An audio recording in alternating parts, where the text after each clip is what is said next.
So this video, I intend to be an introductory video of a series I plan to make, not for money, to try to help the people of Taiwan to be prepared for a worst case scenario.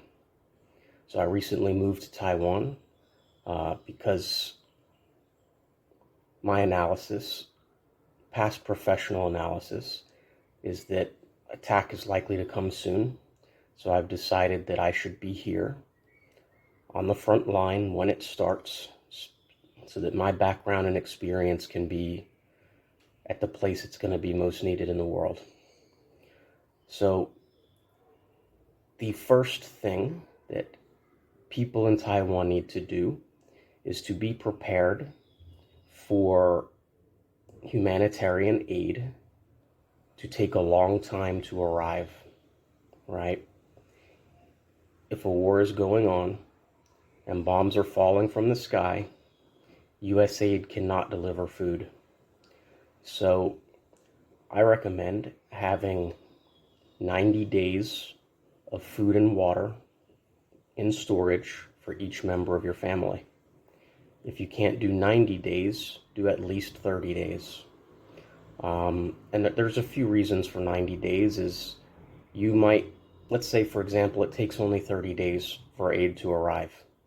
But maybe your brother's family, their house got bombed and they lost their food and water supply, right? So by having 90 days for each member of your household, as a entire community can be more prepared. To store more than 90 days, now you're looking at difficulty of space. Where are you going to keep things? So the first thing that I do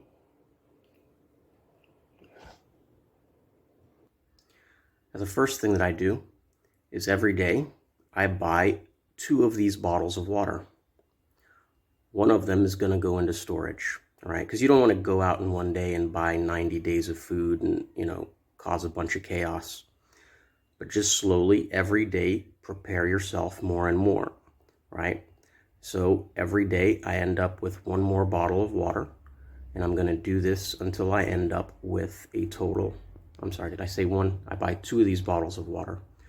One of them I use to refill smaller bottles, right? You don't want small water bottles in your storage. It's too expensive and space consuming. Use these bigger bottles. So one of them I'm going to put in storage and one of them I'm going to use for daily drinking. So as I finish consuming each large bottle of water, I'm then going to go and refill it with tap water. So this tap water is not for drinking. This is for things like washing, right? For the toilet, because the water supply isn't going to work, right?